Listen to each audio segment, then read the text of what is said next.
نبی اکرم صلی اللہ علیہ وآلہ وسلم نے حضرت صدیق اکبر رضی اللہ تعالیٰ عنہ کو یہودیوں کے قبیلے بنی قینقاع کے پاس بھیجا اور آپ صلی اللہ علیہ وآلہ وسلم نے خط دیا.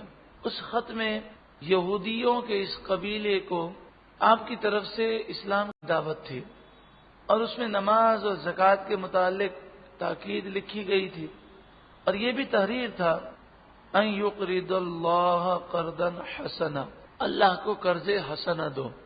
تو ایک منہ پھٹ بے ادب یہودی تھا جو یہودیوں کا عالم تھا.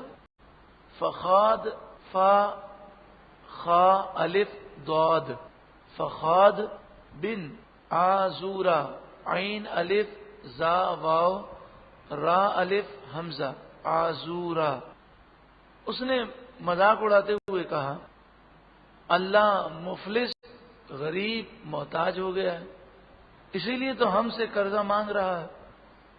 حضرت صدیق اکبر رضی اللہ تعالیٰ عنہ تمام صحابہ میں سب سے بڑھ کر حلیم الطبع، برداشت کرنے والے، تحمل والے، ٹھنڈا مزاج، لیکن رب کی یہ گستاخی آپ سے برداشت نہ ہوئی تو آپ نے اس پر زور سے منہ پر تھپڑ مارا.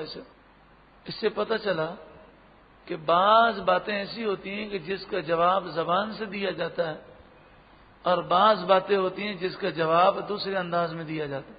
تو یہ آپ کا جواب تھا. آپ نے یہ نہیں کہا نہیں بھائی ایسا نہیں کرتے، ایسا نہیں بولتے، یہ بری بات ہے، ایسی میٹھی میٹھی باتیں آپ نے نہیں کی. آپ نے سیدھا تھپڑ لگایا اس کو، وہ دور جا کر گرا. پھر آپ نے فرمایا کہ تم سے رسول اللہ نے معاہدہ کیا ہے اور ہمارا معاہدہ ہے تم سے کہ ہم تمہیں قتل نہیں کریں گے.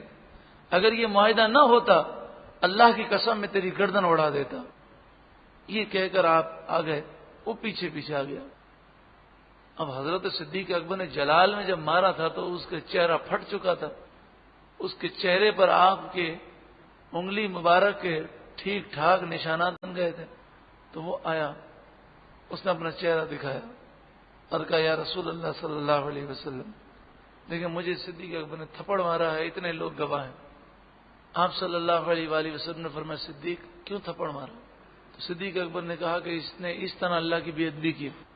تو وہ کہنے لگا دیکھیں ہم آپ کو نہیں مانتے لیکن اللہ کو تو ہم بھی مانتے ہیں، ہم اللہ کی بے ادبی کیسے کر سکتے ہیں؟ وہ مکر گیا اور کہنے لگا اگر صدیق اکبر کے پاس کوئی گواہ ہے تو پیش کریں. اب یہ جو بات اس نے کہی تھی یہ اس نے آہستہ سے کہا تھا. تھپڑ کو سب نے دیکھا تھا لیکن اس کی بات صرف صدیق اکبر نے سنی تھی. تو کہنے لگا اگر گواہ ہے تو پیش کریں. اللہ اکبر. صدیق اکبر پریشان ہو گئے کہ میں اب گواہ کہاں سے لاؤں؟ اللہ رب العالمین نے گواہی دی اور آیت کریمہ نازل ہوئی لقد سمع اللہ قول الذین قالوا ان اللہ فقیر ونحن اغنیاء. ضرور بے شک اللہ نے سنا ہے ان لوگوں کی باتیں کہ جنہوں نے کہا کہ بے شک اللہ فقیر ہے اور ہم مالدار ہیں. اللہ اکبر. کیا شان ہے صدیق اکبر کی، سبحان اللہ، کتنی پیاری شان ہے.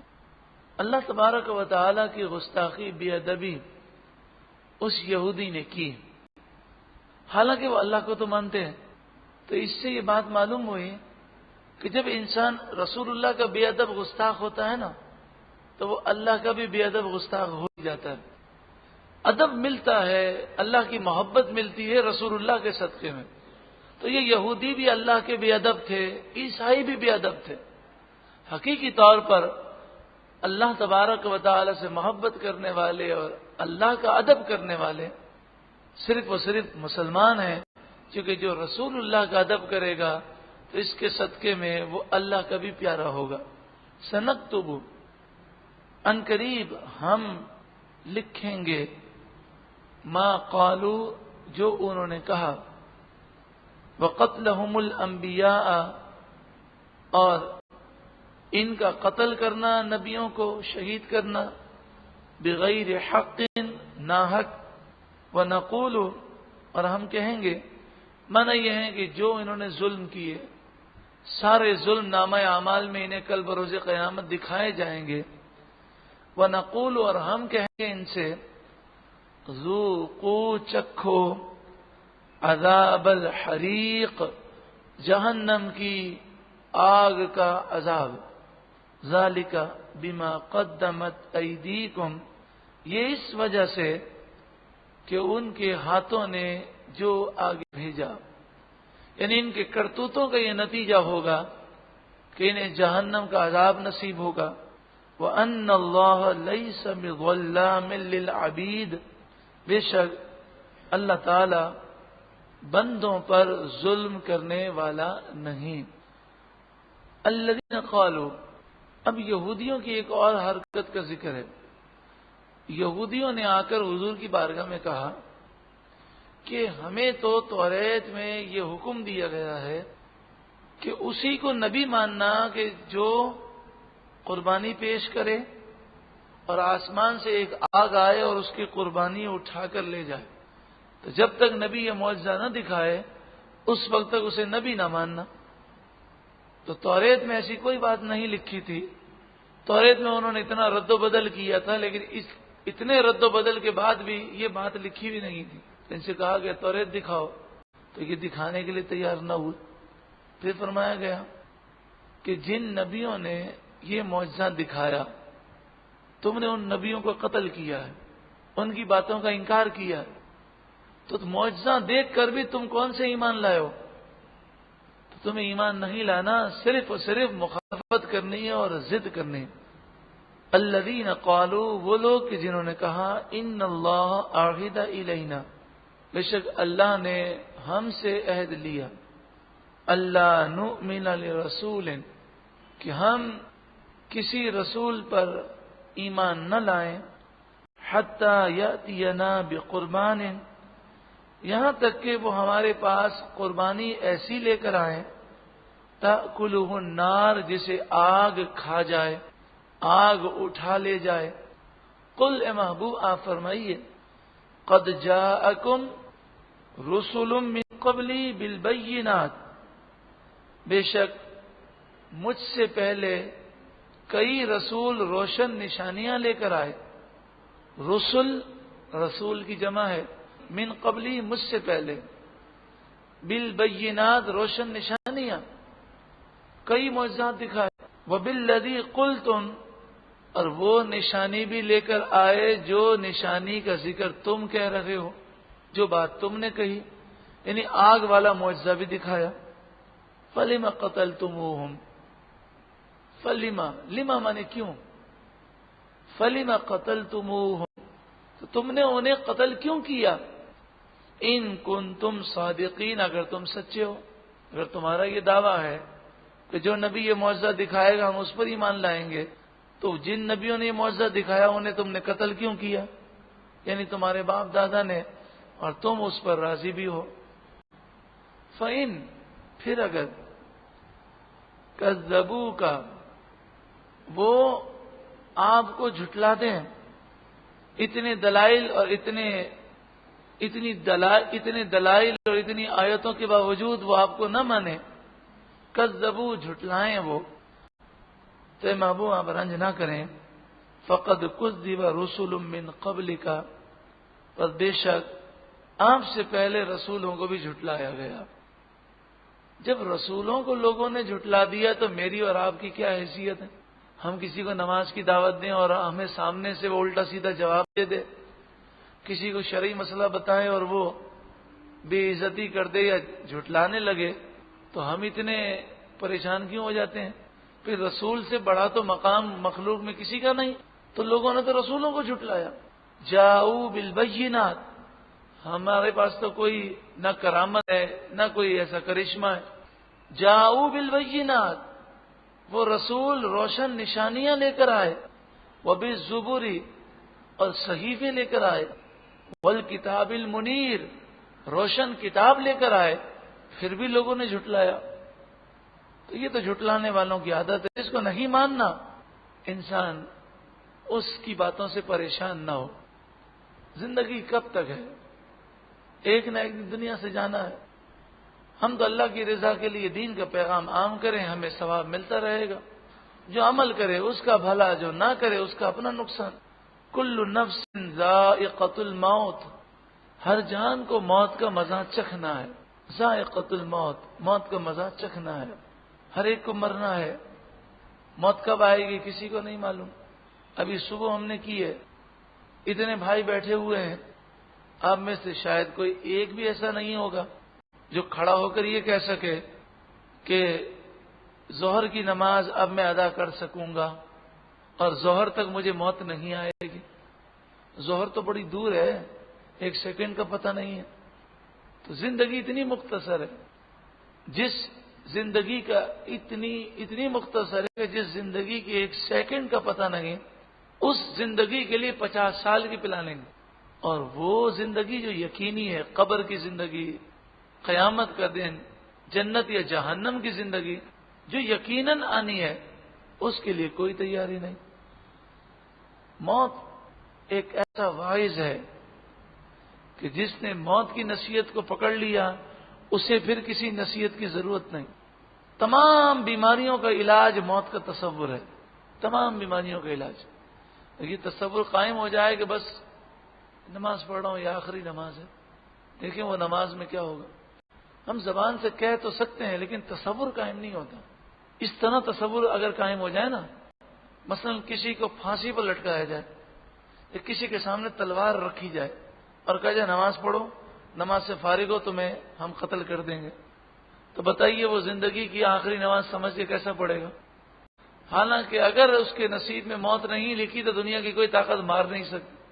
ہو سکتا ہے نماز کے بعد وہ آئے تو وہ اسے مار بھی نہ سکے۔ اللہ اکبر کبیرہ۔ عراق کے اندر جب امریکی فوجیں داخل ہوئیں تو انہوں نے صحابہ کرام کے جو گستاخ ہیں انہیں ڈالر دے کر عاشقان رسول کے خلاف کھڑا کیا۔ وہ پکڑ کے لوگوں کو لے جاتے، لٹاتے اور انہیں ذبح کر دیتے۔ تو وہاں حضور غوث اعظم رضی اللہ تعالیٰ عنہ کے دربار میں ایک خادم ہوتے ہیں، ان کا یہ بیان ہے کہ مجھے وہ پکڑ کے لے گئے اور میرے ساتھ 10 افراد تھے، 9 کو انہوں نے میرے سامنے ذبح کیا۔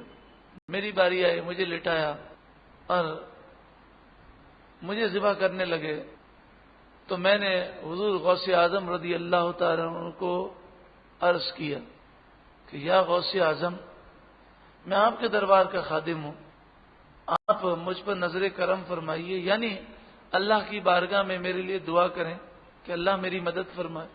حقیقت میں اللہ کے ولی سے مدد مانگی جاتی ہے، مطلب یہی ہے کہ مدد تو اللہ کرے گا، اللہ تعالیٰ ان کے صدقے میں مدد فرما دے گا، تو وہ مدد اللہ کی مدد حاصل کرنے کا ذریعہ ہے۔ تو وہ کہتے ہیں میں نے غوث پاک کو یاد کیا، چھری انہوں نے میرے گلے پر رکھی، میری شکل دیکھی اور کہنے لگے جا، ہمارا دل نہیں ہوتا تجھے ذبح کریں، جا چلا جا۔ کہتے میں اٹھ کر آ گیا۔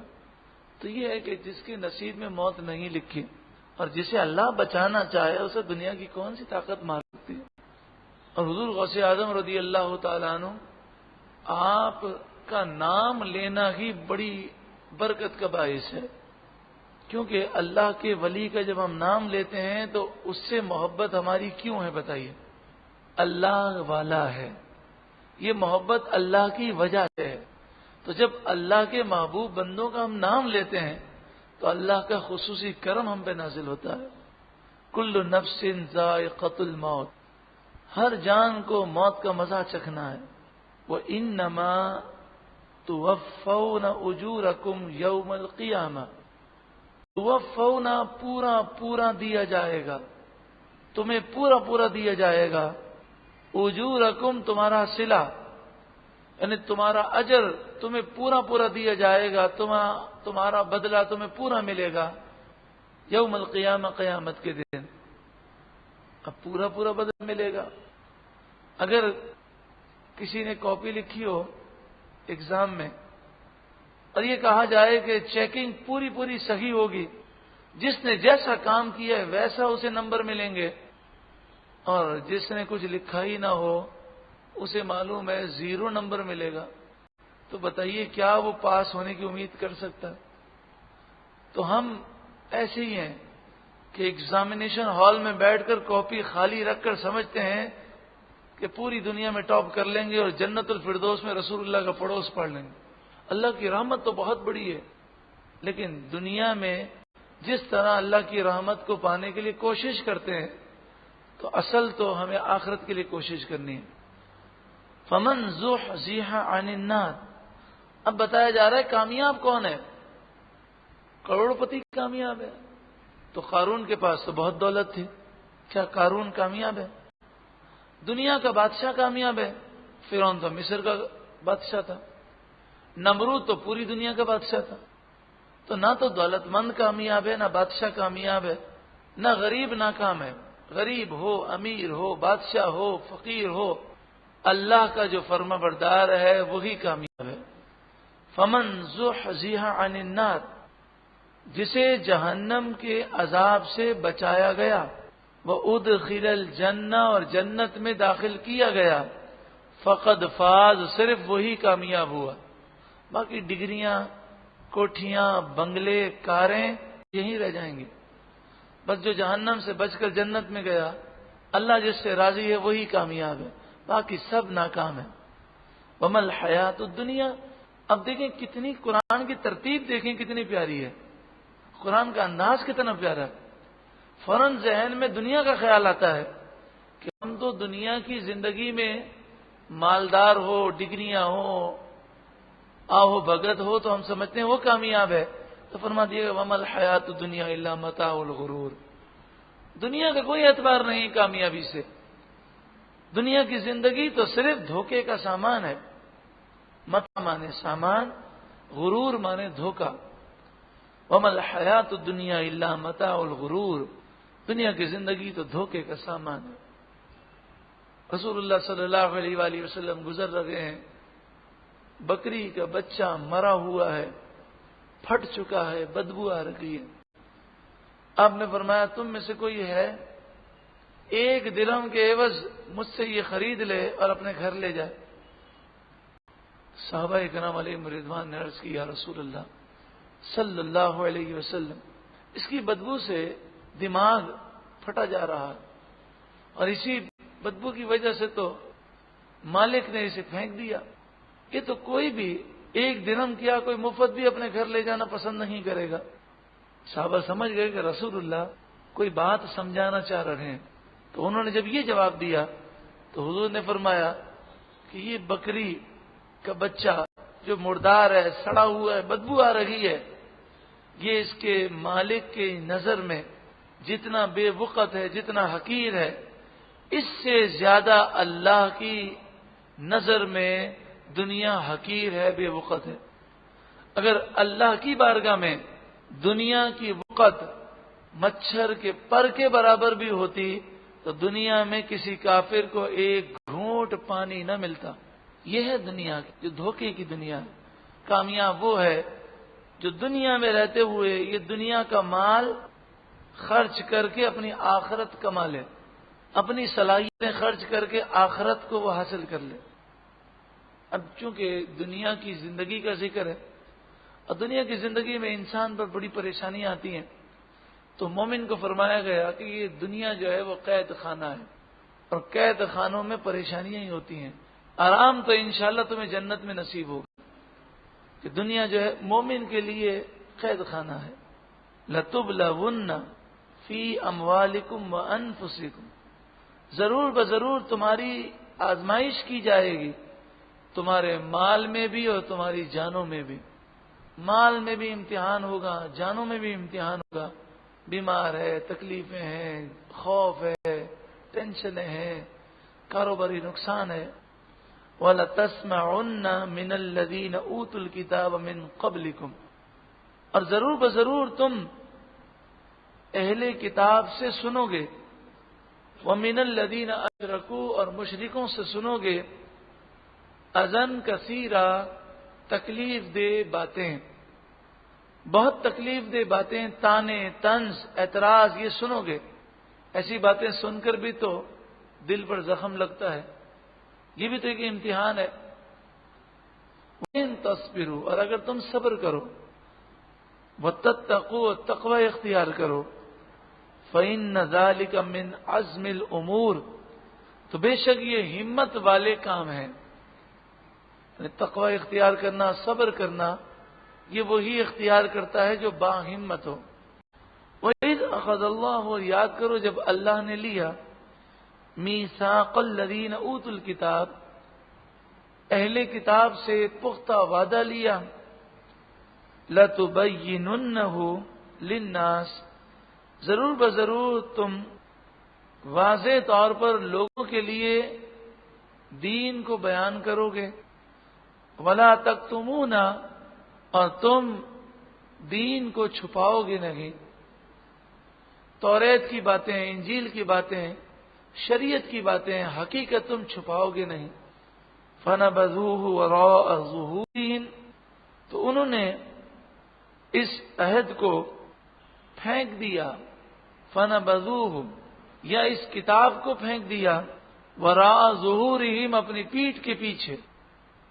اہل کتاب توریت اور انجیل کو سونے کے قلم سے لکھتے، سونے کے پانی سے لکھتے، ریشمی غلاف چڑھاتے، سب کچھ کرتے تھے.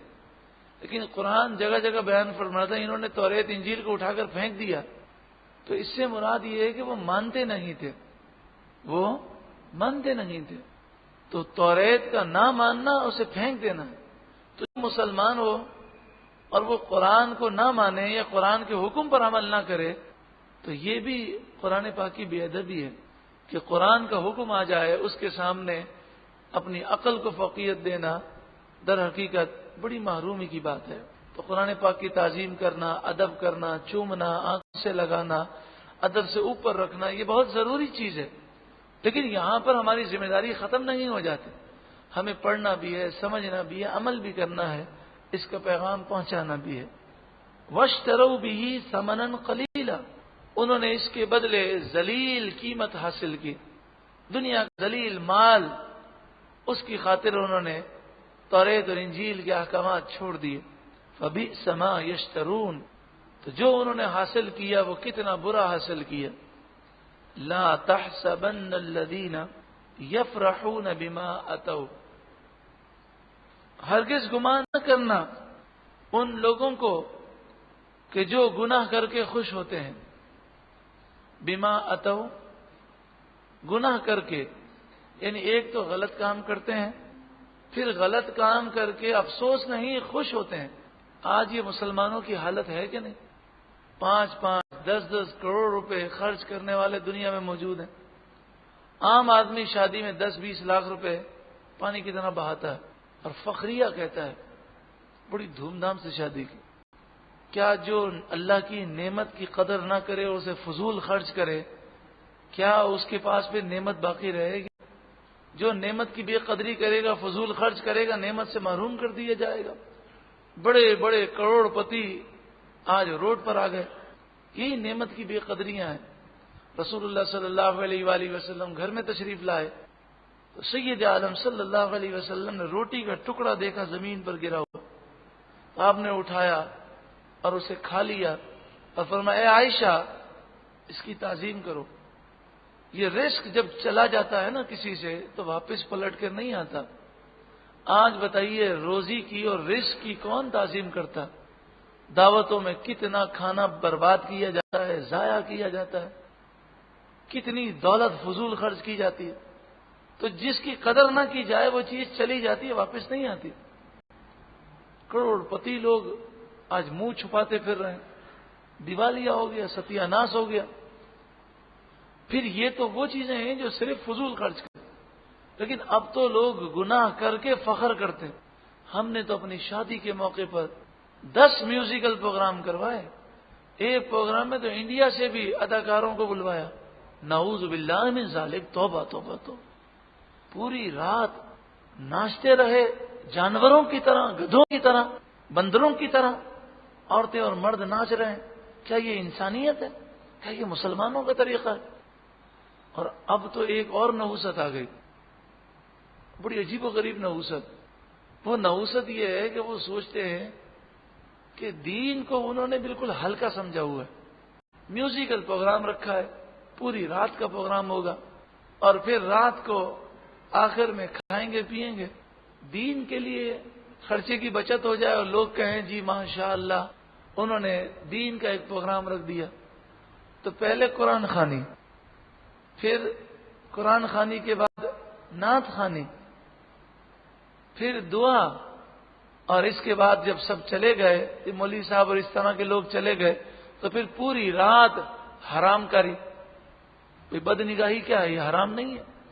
عورتیں اور مرد ناچ رہے ہیں، گانے، پوری رات میوزک، تو بتائیے کتنی توہین ہے کہ قرآن اور حدیث کا ذکر کیا گیا، محفل میلاد رکھی گئی، اس کے بعد یہ گناہ کیے گئے، ذرا بھی شرم نہیں ہے؟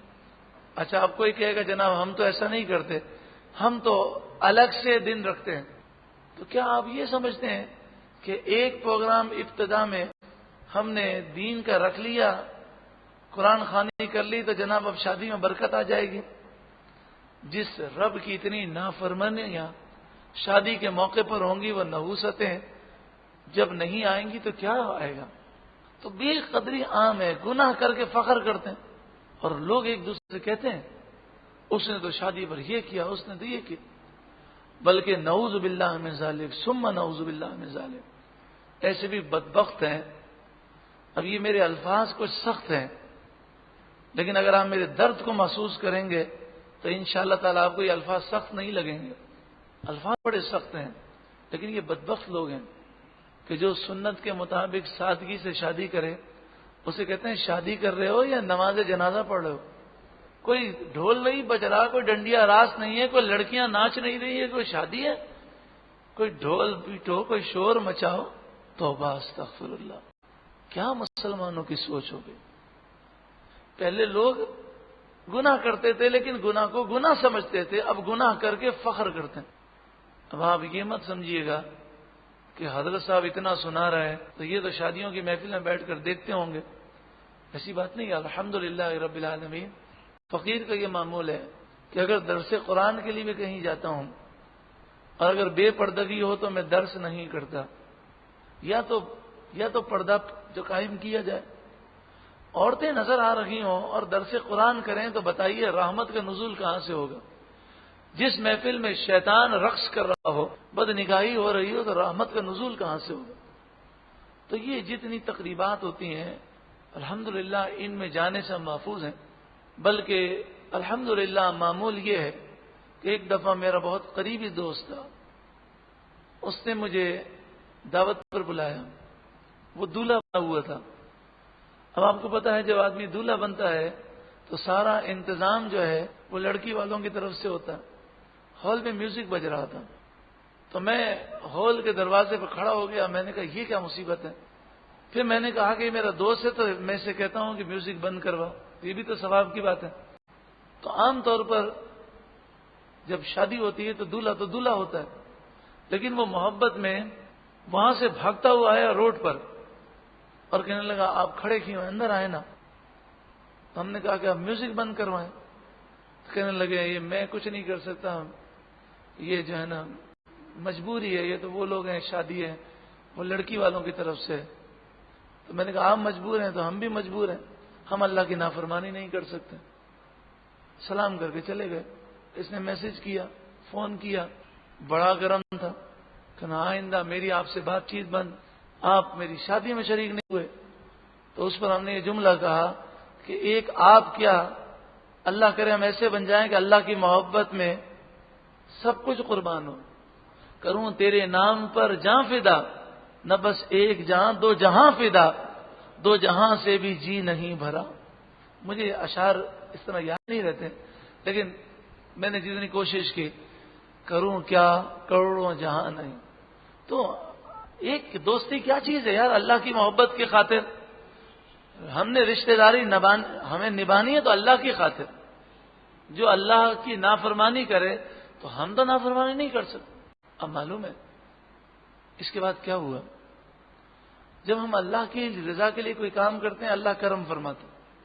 اس کے بعد اس نے ولیمے کی رات فون کیا اور کہا کہ میں ہال میں نہیں جاؤں گا جب تک آپ نہیں آئیں گے۔ رو پڑا، معافی مانگی۔ میں نے کہا مجھ سے معافی نہیں مانگے۔ کہنے لگا نہیں میں نے آپ کو اتنا بول دیا، اب میں نے بالکل لڑ جھگڑ کر پردے کا انتظام کروایا ہے، وہ میوزک بند کروایا ہے، اور میں ہال پہ کھڑا ہوں، آپ آئیں تو میں اندر داخل، میں نے کہا آپ اندر جائیں، ہم آتے ہیں۔ تو کہنے کا مقصد یہ ہے کہ ہم اتنی چھوٹی چھوٹی باتوں پر اللہ کی محبت سے دور چلے جائیں۔ ہمیں روزی کون دیتا ہے؟ اللہ۔ ہمیں بیماریوں سے بچاتا کون ہے؟ اللہ۔ تو جو سب کچھ عطا فرمانے والا ہے، کیا ہم یہ رشتہ داری اور دوستی نبھانے کے لیے گناہ کریں گے؟ تو یہ ساری باتیں جو بے پردگی کے متعلق یا رسومات کے متعلق ہم آپ کے سامنے عرض کرتے ہیں، وہ سب لوگوں سے سنی ہوئی ہوتی ہیں۔ الحمدللہ رب العالمین، اللہ کا بہت کرم ہے کہ ہمیں نہ ایسی محفلوں میں جانے کا اتفاق ہوتا ہے اور نہ ہی بازاروں میں جانے کی ضرورت پڑتی ہے۔ تو لیکن ماحول ایسا ہے کہ جب لوگ آ کر بتاتے ہیں تو آنکھوں سے آنسو جاری ہو جاتے ہیں کہ اللہ کرے ہمارا درد پیدا ہو جائے کہ ہماری قوم کہاں جا رہی ہے۔ تو فرمایا لا تحسبن الذین یفرحون بما اتوا۔ تو میں آپ سے بھی کہتا ہوں، بڑے سے بڑا آپ کا قریبی رشتہ دار ہو، اگر وہ شادی کے موقع پر بے پردگی کرتا ہے، ڈنڈیا راز کرتا ہے، ڈھول پیٹتا ہے یا میوزک بج رہا ہے، آپ اٹھ کر واپس آ جائیں۔ ناراض ہو تو ایک روٹی نہیں 4 روٹی کھائے، اللہ کی رضا کے لیے ہماری جان بھی قربان ہے۔ یہ دوستی کیا چیز ہے؟ جب شریعت نے منع کیا کہ جہاں گناہ ہو رہا ہو وہاں بیٹھنا حرام ہے، تو ہمیں کیا ضرورت ہے بیٹھنے کی؟ ایسے کیا ہم بھوکے مر رہے ہیں کہ ہمیں دعوتیں اڑانے کا شوق ہے کیا؟ ہمیں اس چیز کا خیال رکھنا چاہیے۔ اور اسی طرح اس بات کا بھی خیال رکھنا چاہیے کہ سمجھانے کے لیے، یہ تو ہمارے چونکہ آپ محبت کرنے والے ہیں تو ان کے سامنے یہ انداز ہے، لیکن آپ انہیں سمجھانا چاہیں تو پیار سے سمجھائیں، محبت سے سمجھائیں۔ نہ مانے تو آپ کہیں جناب ہم نکاح کی محفل میں آئیں گے، اور اس محفل میں آئیں گے جس کے اندر یہ بے پردگی اور میوزک اور گانے کی نوست نہیں ہوگی۔ باقی ان تمام تقاریب میں نہ ہم آئیں گے نہ ہماری اولاد آئے گی۔ اللہ تعالیٰ مجھے، میری اولاد کو، میری نسلوں کو، اور آپ سب کو، آپ سب کی اولاد کو، نسلوں کو ان تمام خرافات سے محفوظ فرمائے لا تحسبن الذین یفرحون بما اتوا۔ تم ہرگز گمان نہ کرنا ان لوگوں کو کہ جو گناہ کر کے خوش ہوتے ہیں، وَيُحِبُّونَ أَن يُحْمَدُوا، اور وہ چاہتے ہیں کہ ان کی تعریف کی جائے، بما لم يفعلوا، اس کام پر جو انہوں نے کیا نہیں۔ یہ حاجی صاحب ہیں، بڑے نیک آدمی ہیں، بڑی اللہ کی راہ میں مال خرچ کرتے ہیں، زکوٰۃ تو پوری ادا کرتا نہیں ہے، لیکن ہم مجبور ہیں تعریف کریں۔ اور وہ بھی چاہتا ہے کہ جناب میری جھوٹی تعریف کی جائے۔ یہ مرض یہودیوں میں تھا، تو کسی کی جھوٹی تعریف کرنا یہ جائز نہیں ہے۔ ہاں اگر اس نے کوئی اچھا کام کیا ہو اور آپ کو محسوس ہو کہ اس تعریف سے اس کی حوصلہ افزائی ہوگی تو الگ بات ہے، لیکن یہاں تو جھوٹ بولا جاتا ہے۔ بڑے پرہیزگار ہیں، بڑے متقی ہیں، بڑے اللہ کا خوف رکھنے والے ہیں، فجر کی نماز پڑھتے ہیں، کاروبار حرام، جھوٹ بولتے ہیں، بدنگاہی کرتے ہیں، سارا دن بیٹھ کر ٹی وی پر عورتوں کو دیکھتے رہتے ہیں، بڑے پرہیزگار ہیں، متقی ہیں۔ کہاں سے متقی ہوئے؟ کہاں سے خوف خدا رکھنے والے ہوئے؟ لیکن لوگ تعریف میں ایسے جملے کہہ دیتے ہیں، بڑے اللہ والے ہیں۔ پتہ نہیں اللہ والے کا مطلب ہی نہیں پتا ان کو۔ کم از کم اللہ والا ہونے کے لیے پہلی شرط یہ ہے کہ وہ اللہ تعالیٰ کی ہر نافرمانی سے بچے۔ وَيُحِبُّونَ أَن يُحْمَدُوا بِمَا لَمْ يَفْعَلُوا، وہ پسند کرتے ہیں کہ تعریف کی جائے ان کی ان کاموں پر جو کام انہوں نے نہیں کیا، جھوٹی تعریف۔ فَلَا تَحْسَبَنَّهُمْ بِمَفَازَةٍ مِّنَ الْعَذَابِ، تو تم ہرگز انہیں جہنم کے عذاب سے دور نہ سمجھنا، جہنم کا عذاب بالکل قریب ہے ان کے۔ فَلَا تَحْسَبَنَّهُمْ بِمَفَازَةٍ مِّنَ الْعَذَابِ وَلَهُمْ عَذَابٌ أَلِيمٌ، اور ان کے لیے دردناک عذاب ہے۔ وَلِلَّهِ مُلْكُ السَّمَاوَاتِ وَالْأَرْضِ، اور اللہ ہی کے لیے ہے آسمان و زمین کی بادشاہت۔ اللہ علی کل شیء قدیر، اور اللہ ہر چاہت پر قادر ہے۔ جب آسمان و زمین کا بادشاہ حقیقی وہی ہے اور وہ ہر چاہت پر قادر ہے، بندہ جب اللہ کی فرمانبرداری کرے گا اور اللہ کی نافرمانی میں کسی کا کہنا نہیں مانے گا، ماں باپ ہوں، رشتہ دار ہوں، دوست ہوں، اگر وہ اللہ کی نافرمانی کا کہتے ہیں تو وہ ان کی بات کو ٹھکرا دے گا. ہاں، لڑنے جھگڑنے کی ضرورت نہیں ہے. ادب سے کہتے ہیں کہ امی یہ میں نہیں کر سکتا، یہ تو شریعت کے خلاف ہے. تو جو اللہ کے لیے کرے گا یہ، تو جیسا کہ حدیث پاک میں ہے، رسول اللہ صلی اللہ علیہ وسلم نے فرمایا کہ جو لوگوں کو راضی کرنے کے لیے اللہ کو ناراض کرے گا، اللہ اسے ذلیل و رسوا کر دے گا. یہ لوگ اسے ٹھکرا دیں گے. آج یہی تو ہو رہا ہے، یہ راضی ہو جائے، وہ راضی ہو جائے، تو آخرکار لوگوں نے بے وفائی دکھائی اور فرمایا لوگ بھی ٹھکرا دیں گے اور اللہ بھی ناراض ہو گیا. اور فرمایا جو اللہ کو راضی کرے گا اس کی وجہ سے لوگ اس سے ناراض ہو جائیں گے، تو فرمایا اللہ راضی ہو جائے گا اور اللہ تعالیٰ لوگوں کو بھی راضی فرما دے گا. تو یہ ایک حقیقت ہے کہ رسول اللہ نے جو فرمایا وہ کبھی بھی غلط نہیں فرمایا. آپ کو سچا تو کافروں نے بھی مانا، جو باہر قتل کرنے کے لیے، شہید کرنے کے ارادے سے کھڑے تھے، وہ بھی آپ کو صادق امین کہہ رہے تھے. تو وہ پیارے نبی، سچے نبی، وہ فرما رہے ہیں کہ اگر اللہ کو راضی کرے گا اور اس کی وجہ سے لوگ ناراض ہو جائیں، تو اگر وہ لوگوں کی پرواہ نہ کرے تو اللہ بھی راضی ہو جائے گا اور اللہ لوگوں کو بھی راضی کر دے گا. اللہ رب العالمین کی ان باتوں کی گہرائی ہمیں عطا فرمائے اور ہماری اصلاح فرمائے. بس ہمارا دل ایسا ہو جائے کہ اللہ ہی کی طرف ہمارا دل ہو اور لوگوں کی حیثیت ہمارے دلوں سے اس طرح نکل جائے کہ کسی کی وجہ سے ہم اللہ کی نافرمانی نہ کریں. رب العالمین سب کو عمل کی توفیق عطا فرمائے.